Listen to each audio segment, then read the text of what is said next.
Dito sa Papa Dudut Stories, ikaw ay hindi nag-iisa.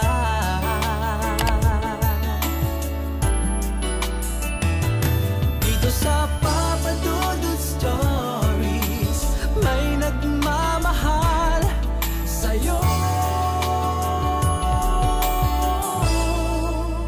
Papa Dudut Stories,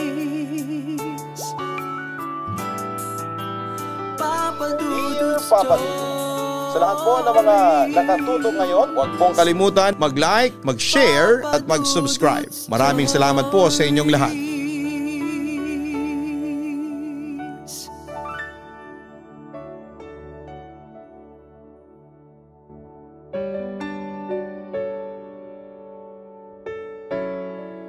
Magandang gabi po sa inyong lahat, lalo na sa iyo, Papa Dudut. Ako si King, hindi totoong pangalan. 43 years old na ngayon at kasalukuyan ako nakatira ngayon sa Santa Monica sa Quezon City. Papa Dudut, ako ay may kapansanan na kung tawagin ay cerebral palsy. Hindi ako makalakad at makapagsalita ng maayos. Bata pa lamang ako ay ganito na ako. Pero hindi ako kinakitaan ng pagsuko at mas hindi kinakitaan ng panghihina ang mga magulang ko. Madalas akong i-therapy at sa awa naman ng Diyos ay kahit papaano ay umayos ang kalagayan ko. Pero alam kong pagod na sa akin ang aking pamilya. Kakaalaga sa akin pero hindi lang nila yon masabi sa akin kasi mahal nila ako at ayaw nilang masaktan ang kalooban ko. Samantala isang araw ay bigla na lamang akong dinala ng aking mga magulang sa kumbento. Kaya nagtaka ako at nagpasyang kausapin sila. Bakit niyo po ko dinala dito? Tanong ko sa aking mga magulang habang tulak-tulak ni Itay ang aking wheelchair. Nandito tayo kasi nabalitaan ko na merong isang mother dito na magaling manggamot. Si Sister Gina. Sagot naman sa akin ni Inay. Ipapagamot niyo po ako? Hindi po ba alam niyo namang walang gamot sa sakit ko? Malungkot kong sagot sa kanila. Napansin naman ni Itay ang aking kalungkutan kaya inalo niya ako. Huwag tayong negatibo anak. Ako naniniwala ako na gagaling ka. Hindi imposible ang himala ng Diyos. Kung gugustuhin niya gagaling ka. Huwag nating questionin ang kapangyarihan ng Diyos. Hindi ko naman po kine-question ng Diyos, Itay. Tanggap ko rin naman po ang kalagayan ko. Masaya na po ako kahit na ganito ako. Sagot ko naman sa aking ama. Napansin ko naman ang kalungkutan sa mga mata ni Inay. Anak, handa naming gawin ang lahat. Umayos lamang ang buhay mo. Inay, Itay, pasensya na po kung nahihirapan na kayo sa pag-aalaga sa akin. Sinisikap ko naman pong huwag maging pabigat sa inyo Tila paghingi ko ng paumanhin noon sa kanila. Si Itay naman ang unang nag-react sa aking sinabi. Kahit kailan hindi ka naging pabigat sa amin ng nanay mo. At saka nakikita naman namin na nagpupursige kang mamuhay ng normal. Keng anak, hindi kami nagreklamo ng nanay mo sa pag-aalaga sa iyo. Obligasyon namin yon. At naniniwala kami na biyaya ka sa amin ng Diyos. Kahit na ganyan pa ang kalagayan mo, sabi pa niya sa akin. Itay, Inay, salamat po. Napaiyak na lamang ako pagkatapos noon. Basta anak, tuloy lang ang laban ha. Huwag kang susuko, paalala pa sa akin ni Inay. Tumango naman ako bilang pagsang-ayon sa kanila. Lalaban pa rin ako dahil alam kong mahal ako ng pamilya ko at ayaw ko silang saktan o biguin. Samantala ay nakita at nilapitan namin ang aming pakay si Sister Gina. Agad niya kaming binati at kinumusta. Magalang namang sumagot ng aking mga magulang. Pagkatapos noon ay sinimulan na niya ang hilot at pagdarasal sa Panginoon para bumuti ang aking pakiramdam. Alam kong hindi niya magagamot ang sakit ko pero dahil kay Sister Gina ay naniniwala ako na hindi ako pababayaan ng Diyos. Ang mga katulad mo, Keng, ang pinagpapala ng malaki ng Diyos. madali kang makakapunta sa langit. Kaya ikaw magpasalamat ka pa rin sa Diyos. Tandaan mo na huwag kang mawala ng paniniwala sa Kanya at kahit kailan ay hindi Kanya pababayaan. Yon ang natatandaan kong sabi pa ni Sister Gina sa akin bago kami umalis ng kumbento. Papa Dudut, sinikap ko namang maging matatag. Pero may pagkakataon pa rin na hindi ko maiwasan na magtanong sa Diyos kung bakit ako ganito. Minsan naaawa ko sa sarili ko dahil madalas ay nilalayuan ako ng tao na para bang may sakit akong nakakahawa. Maski nga sa pakikipag-textmate kapag nalaman nila na ganito ako at kapag narinig nila ang boses ko ay hindi na sila nagte-text. Oo Papa Dudut, masakit yon sa akin. At inakala ko nang wala nang tatanggap pa sa akin. Pero dahil sa pag-uudyok sa akin ng kaibigan kong si Christy, ay pinagtiyagaan ko pa ring hanapin ang taong kayang tumanggap sa akin. Dumating na ba? Bungad na tanong sa akin ang kaibigan ko pagdating niya sa bahay. Dumating ang ano? Nagtataka pa nga ako noong una. Siyempre yung sulat. Mabilis na sagot ni Christy sa akin. Nakalimutan mo na ba? Hindi ba nagpapaskil ka sa dyaryo na naghahanap ka ng pen pal? Ano, meron na ba? Tanong niya sa akin. Nang mga panahong yon ay hindi pa masyadong uso ang social media noon. Maliban sa Friendster, kaya may ilang pa ring nagre-resort sa paghahanap ng pen pal. May mga pitak pa nga sa tabloid kung saan ay magpapaskil ka ng iyong pangalan, address at litrato para makahanap ka ng pen pal. Natatawa nga ako noon kasi puro mga inmate sa bilibid ang kadalasang parokyano noon. Pero sinubukan ko pa rin, baka magbigay ito ng sorpresa sa aking buhay. Samantala malungkot naman akong sumagot sa tanong ni Christy. Naku, wala pa. Wala pang nagtatangka. Ay ganoon, sayang naman. Nangihinayang na wika pa ni Christy. Kasi naman Christy, sa palagay mo, sino makikipag-penpal sa akin? Kung bilang textmate nga ay ayaw nila sa akin, penpal pa kaya? Wika ko. At para bang nawawala na ako noon ng pag-asa at kumpiyansa sa sarili. Hay nako, wag kang nega dyan. Malay mo, may magtangka. Natatawang sagot sa akin ng kaibigan ko.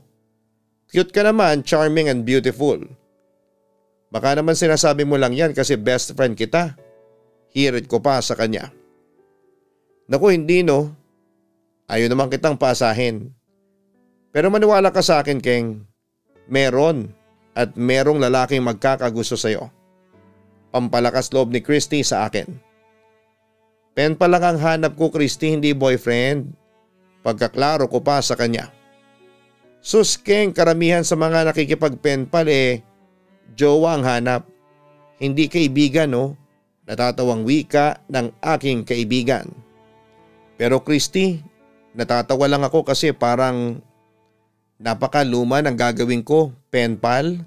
Sa panahon ngayon, uso na ang textmate, chat at saka email. Katwiran ko sa kanya. Sa una lang naman kayo magiging penpals. Kapag nagkakilala na kayo, pwede na kayo mag-usap sa pamamagitan ng telepono, email o di kaya ay magkita na lang kayong dalawa ng personal. Hindi naman habang buhay gagamit kayo ng ballpen at papel para lang mag-usap. Pagkaklaro naman ni Christy. Napahinga na lamang ako ng malalim. Sana magkaroon ako ng penpal. Hiling ko pa noon sa langit. At hindi nagtagal ay meron din akong natanggap na sulat. Mula ito sa isang lalaki na nagngangalang Alfrens. Maiksi lang ang sulat, siguro ay nasa kalahati lang ng papel ang laman noon. Nangungumusta lamang siya sa akin at isinulat niya roon ang kanyang cellphone number. At nagre-request din siya na i-add ko siya bilang friend sa aking Friendster. Yun nga lang ay may computer ako pero walang internet dahil wala din kaming landline. Nang mga panahong yun ay kailangang may landline ka para makakonekta ka sa internet sa pamamagitan ng dial-up modem. Kung magpapasya naman ako mag-internet sa computer shop, magastos dahil 20 pesos din ang kada oras ng paggamit ng computer. Kaya nagpa siya akong mag-text na lamang kay Alfriends. Papa Dudut, yun nga, nag-text ako kay Alfriends at mabilis naman siyang nag-reply. Simula noon ay naging textmates na kami at masaya ako dahil tanggap niya ang kalagayan ko. Samantala isang member ng church choir si Alfriends. Mabait, makadiyos, responsable at matulungin. Yan si Alfriends. Dahil doon ay hindi ko maiwasan na humanga sa kanya. Pero tinago ko noon ang paghanga ko sa kanya dahil na rin sa kalagayan ko. Natatakot ako na baka hindi niya ako seryosohin. Pero isang araw isang himala ang naganap. Inaya ko ni Alfriends na lumabas para mamasyal. Medyo nahiya pa nga ako sa kanya dahil siya ang nagtutulak ng aking wheelchair. May pagkakataon ding binubuhat niya ako lalo na noong sumakay at buwaba kami ng taxi papunta sa mall. Pero nakita ko naman kay Alfriends na baliwala sa kanya yon at masaya naman siyang kasama ako. Hanggang sa nilibre niya ako ng pagkain at nagpatuloy kami sa kwentuhan at tawanan. Pero mamayang kaunti ay meron siyang ipinagtapat sa akin. Keng, paano kung sabihin ko sa iyo na may gusto ako sa iyo na mahal kita?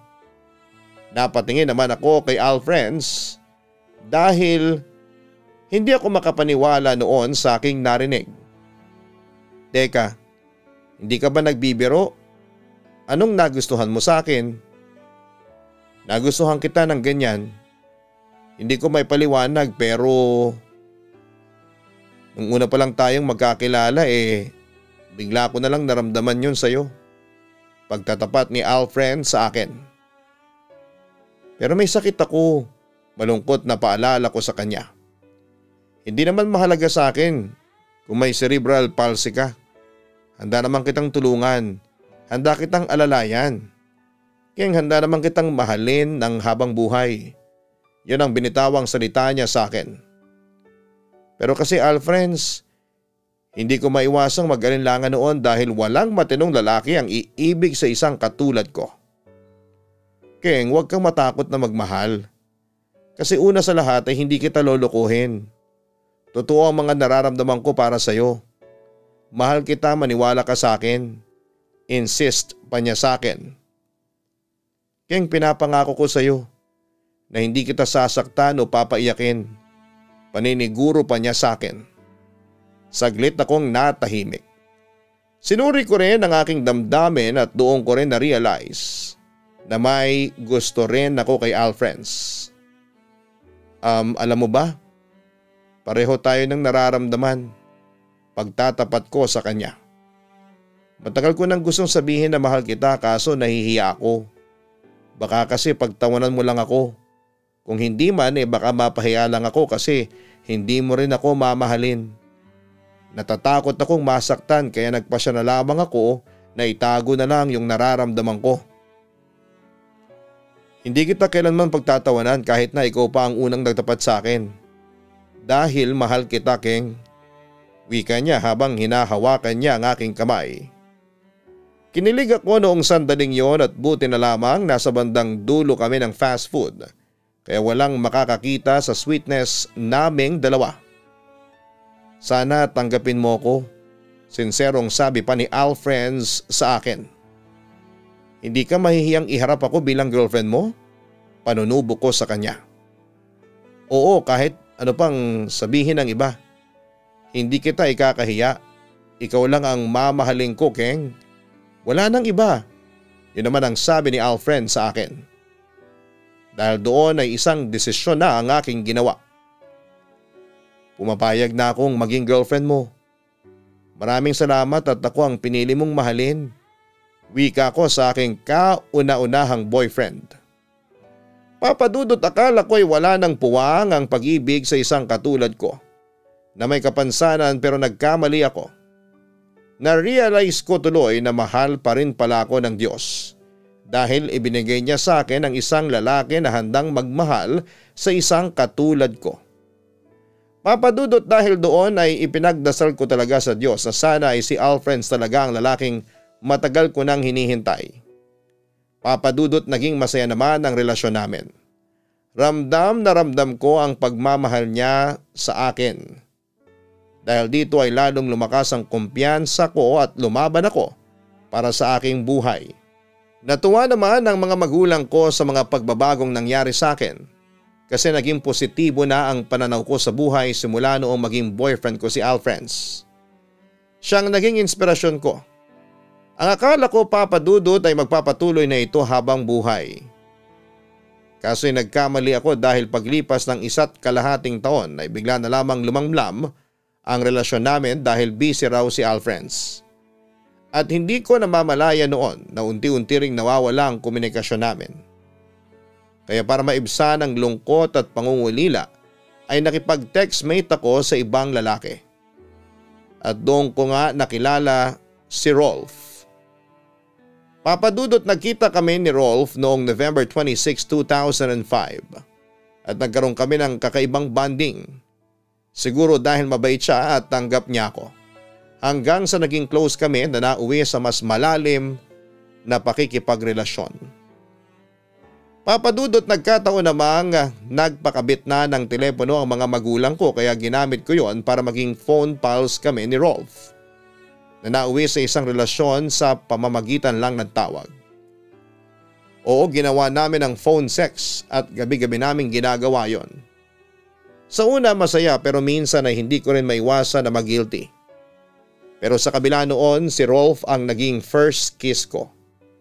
Oo, boyfriend ko si Alfrance pero ni minsan ay hindi niya ako hinalikan. At si Rolf pang nagbigay noon sa akin. Kaso Papa Dudut, hindi rin nagtagal ang lahat sa amin ni Rolf dahil na rin siguro sa pagkakataon hanggang sa isang araw ay muling tumawag sa akin si Rolf. At doon ay inamin ko na sa kanya ang aking tunay na nararamdaman.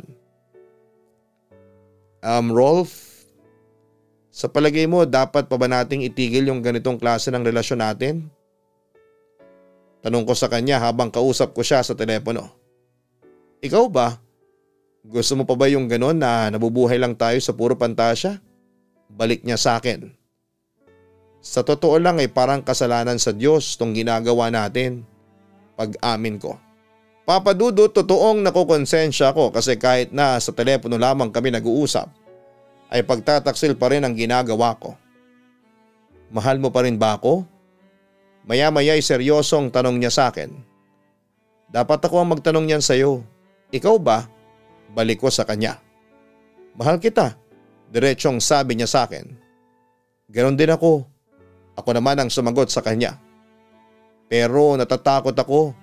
Dagdag ko. Bakit ka naman matatakot? Usisa ni Rolf sa akin. Hindi ko alam pero parang hindi ako kumbinsido na mahal mo nga talaga ako. Ang sabi ko sa kanya. Pinagdududahan mo ko? Hindi ka nagtitiwala sa akin ganon? Tila may kirot sa puso niya habang tinatanong niya yon sa akin. Ano bang nakita mo sa akin, bakit minahal mo ko? O baka naman mahal mo lang ako kapag magkausap tayo sa telepono? Iyon ang mga tanong na gusto kong mabigyan ng kaliwanagan. Samantala, narinig ko namang nagbuntong hininga si Rolf bago nagsalita. Mahal kita, pero hindi ko alam kung paano ko i-explain. Itigil na lang natin yung relasyon natin. Maya-maya ay sabi ko sa kanya. As expected, narinig ko ang pagtutol ni Rolf. Nalilito ako sa mga nararamdaman ko para sa iyo. Oo, mahal kita kaso ayaw ko namang isipin na kaya mo lang ako minahal kasi pampalipas mo lang ako. Pagtatapat ko sa kanya. Hindi ganyan ang tingin ko sa iyo, Keng. Kahit kailan na hindi kita naging pampalipas. Pagtutol niya sa sinabi ko. Makipagbalikan ka na lang kaya sa asawa mo. Suhestyon ko sa kanya. Matagal ang inabot bago siya nag-response sa akin. Okay, kung gusto mo makipaghiwalay sa akin, sige, hindi kita pipilitin. Pero alam mo, Keng, handa akong makipagbalikan sa iyo anytime. Tawagan mo lang ako. Sabi na lamang ni Rolf sa akin bago niya ibinaba ang telepono. Papa Dudut, akala ko ay doon na magtatapos sa amin ni Rolf pero makalipas ang ilang araw ay muli siyang tumawag sa akin. Ang sabi niya ay nami-miss daw niya ako. Kaya simula noon ay ginawa ulit namin yung dati naming ginagawa. Pero kinalaunan ay tumigil din kami dahil siya na mismo ang umayaw. Sabi niya sa akin ay wag na raw ako magte-text sa kanya, na sinunod ko naman kahit na masakit sa akin. Papadudot, pagkatapos noon ay hindi na nagparamdam pa si Rolf sa akin. Pero imbes na magmukmok ay muli kong binaling kay Alfreds ang atensyon ko. Hindi pa rin nawala sa puso ko si Alfreds dahil kapag birthday niya, Pasko or Valentine's Day ay pinapadalhan ko siya ng card.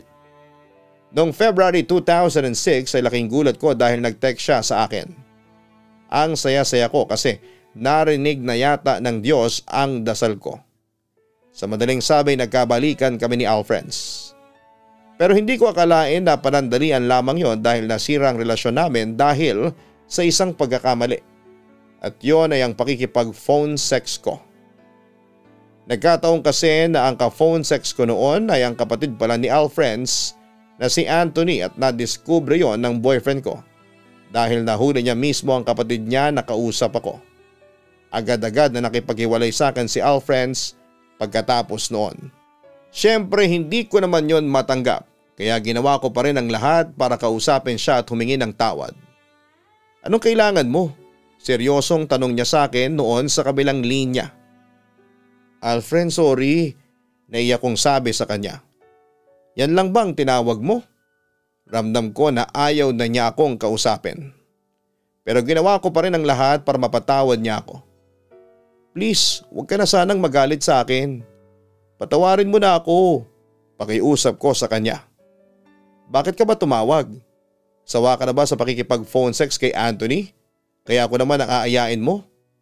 Keng, please, hindi ako katulad mo na baboy na hindi pinalagpas pati ang telepono para lang gumawa ng kung ano-anong kababuyan.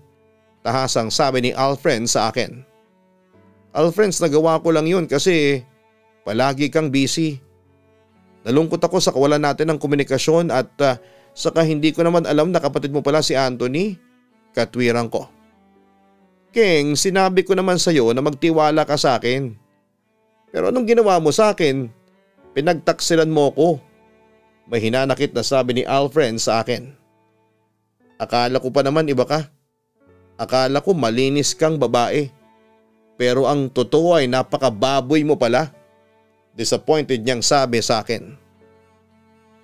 Huwag mo naman sana akong husgahan ng ganyan, Alfreds. Naiiyak kong sabi sa kanya. Anong tawag mo sa sarili mo? Balik niya sa akin. Huwag mo namang gawin sa akin to. Mahal na mahal kita. Halos maging hysterical na ako noon sa telepono. Mapatawad lamang ako ni Alfreds. Tama na, King. Huwag mong sabihin yan sa akin, nasusuka ako. Galit na wika niya sa akin at para bang wala ng pag-asa na mapatawad pa niya ako. Hindi mo na ba ako mapapatawad? Sa sobrang kirot na ng nararamdaman ko ng mga sandaling yon ay halos mapahagulhol na ako. Hindi kita kayang patawarin, King, niloko mo ko. Diretsang sagot ni Alfred sa akin. Maaaring nakipagtawagan ako sa ibang lalaki pero wala na tayo noon. Hindi ba't pagkatapos mong manamlay at manlamig sa akin basta-basta ka na lang hindi nagparamdam? Para sa akin hiniwalayan mo na ako. Biruin mo, 6 na taon ako naghintay ng balita mula sa iyo pero kahit na isa'y wala kang man lang pasabi. Wala akong narinig mula sa iyo. Alfred, tao lang ako. May pangangailangan din ako. Katwiran ko sa kanya. Pero tulad ng aking inaasahan ay hindi tinanggap ni Alfred ang paliwanag ko. Kung ganon, inamin mo rin na kailangan ng katawan mo ng pakikipaglandian sa ibang lalaki. Alfred, kahit na ganon ang ginawa ko walang nangyaring sex sa amin ni Anthony. Giit ko. Huwag mo kong lokohin. Kung nakuha ninyo magparaos gamit ng telepono, malamang nagparausan din kayo ng magkasama. Papadudot, sobra talaga ako nasaktan sa sinabi niyo ni Alfred. Bakit ba ang dumi ng isipan mo pagdating sa akin? Na agad naman niyang sinagot. Ikaw ang nagsimula, King. Alam mo, sa totoo lang, bumababa ang tingin ko sa iyo simula nung ayain mo ko ng kababuyang gusto mo. Alfred, sinubukan ko pang magmakaawa pero wala na talaga. At nakumpirma ko yon nang sa wakas ay umamin na siyang sa totoong nararamdaman niya para sa akin. Hindi na kita mahal, Keng, pag-amin niya sa akin. Sa puntong iyon ay tuluyan na akong sumuko sa kanya. Sige, kung hindi mo na ako mahal, kung nabababuyan ka na sa akin, sige, hindi na ako tatawag pang muli. Hindi na ako manggugulo sa buhay mo. Pero sana kahit na hindi mo na ako mahalin, sana'y mapatawad mo man lang ako. Masaya na ako doon, sabi ko na lamang sa kanya. Pero binabaan na ako ng telepono ng ex-boyfriend ko. Papa Dudut, akala ko ay wala na talagang pag-asa sa amin ni Alfreds, kaso isang araw ay hindi ko akalain noon. Natatawag lang pala siya sa akin para makipag-phone sex. Oo, ginawa ko yon dahil mahal ko siya. Pero pagkalipas ng ilang gabing yon ay tumigil na rin si Alfreds at tuluyan na niya akong iniwan, Papa Dudut. Tinapos ko na ngayon ang katanghan ko kay Alfreds at sa awa ng Diyos ay natanggap ko na ang lahat. Samantala makalipas ang isang dekada, isang friend request ang natanggap ko noon sa Facebook. At laking gulat kong si Rolf yon. Sa loob ng 10 taon ay hindi pa rin pala niya ako nakakalimutan. That time ay nakatira na ako sa Bago Bantay sa Quezon City habang si Rolf naman ay nakatira noon sa Santa Monica sa Novaliches. Naging magkaibigan ulit kami at kinumusta ko siya. Biyudo na siya dahil namatay ang asawa niya sa isang aksidente 7 years ago. Doon ay muling nanumbalik ang friendship namin sa social media hanggang sa nakapag-decide na kaming magkita sa isang fast food chain sa Muñoz Market malapit sa LRT Roosevelt Station. At doon ay muling nag-spark ang aming naputol na relasyon. Doon ko din na-discover na totoo pala ang sinabi ni Rolf sa akin noon na mahal niya ako. And to make the story short, nagkabalikan kami noong 2016 and later on ay nagpakasal kaming dalawa noong July 17, 2017. Sa ngayon ay may anak na kami ni Rolf at masaya kaming namumuhay bilang isang pamilya dito sa Santa Monica. Tanggap din ako ng mga anak ni Rolf sa unang asawa at anak rin ang turing ko sa kanila. Samantalang si Rolf naman ay nag-aalaga sa akin kapag nasa bahay siya. Habang ang mga magulang ko naman ay nag-aalaga sa akin kapag nasa trabaho ang asawa ko. Ito lamang ang kwentong maibabahagi ko sa ngayon. Sana'y mabasa po ninyo ito, Papa Dudut, at maraming salamat at magandang gabi sa inyong lahat. Lubos na gumagalang, Keng. Maraming salamat sa iyo, Keng, sa pagbabahagi mo ng iyong kwento sa Papa Dudut Stories. Masaya kaming malaman na muli kayong nagkita ni Rolf pagkalipas ng mahabang panahon. At pinatunayan lamang nito na siya talagang lalaking nakatakda para sa iyo. Sa kabilang banda, tulad ng iba ay hindi talaga maiiwasan na subukin ka ng tukso. Nakakalungkot lang na nagpadala ka sa tukso ng laman. Kahit pa verbal o phone sex lamang ang ginawa ninyo ni Anthony, ay isa pa rin yung pagtataksil sa boyfriend mo na si Alfreds. Kahit pa sabihin nating nanlamig siya sa iyo o busy siya, ay hindi pa rin sapat na rason yon para lokohin siya. Buti na lamang at napagtanto mo rin ang iyong pagkakamali. At kahit na nauwi kayo sa hiwalayan ay nakarecover ka din kaagad sa pamamagitan ng pagdating muli sa iyo ni Rolf. Oo, may mga taong nahihirapang labanan ng tukso dahil mahina ang kanilang self-control. Huwag tayong ganon.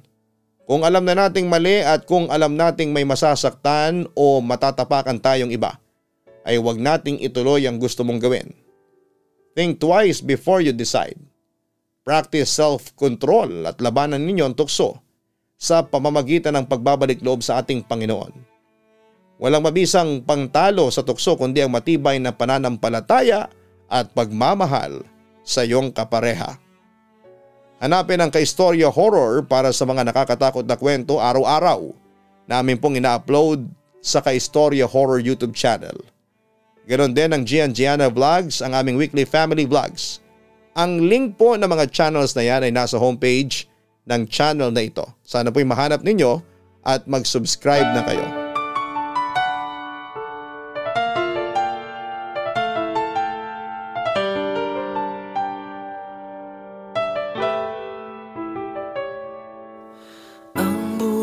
Ay mahiwaga, laging may lungkot at saya. sa Papa Dudut Stories, laging may karamay ka.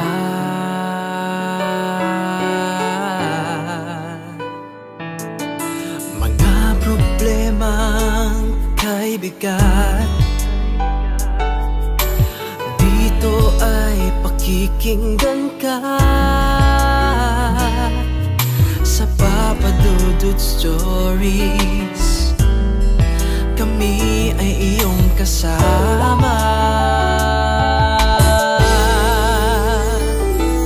Dito sa Papa Dudut Stories, ikaw ay hindi nag-iisa.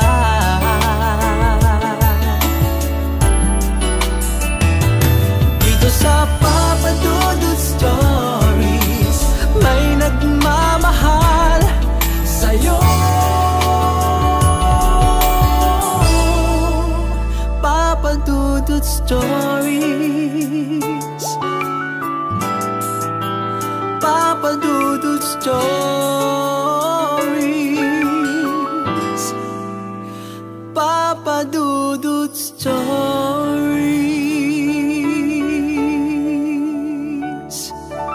Hello mga ka-online, ako po ang inyong si Papa Dudut.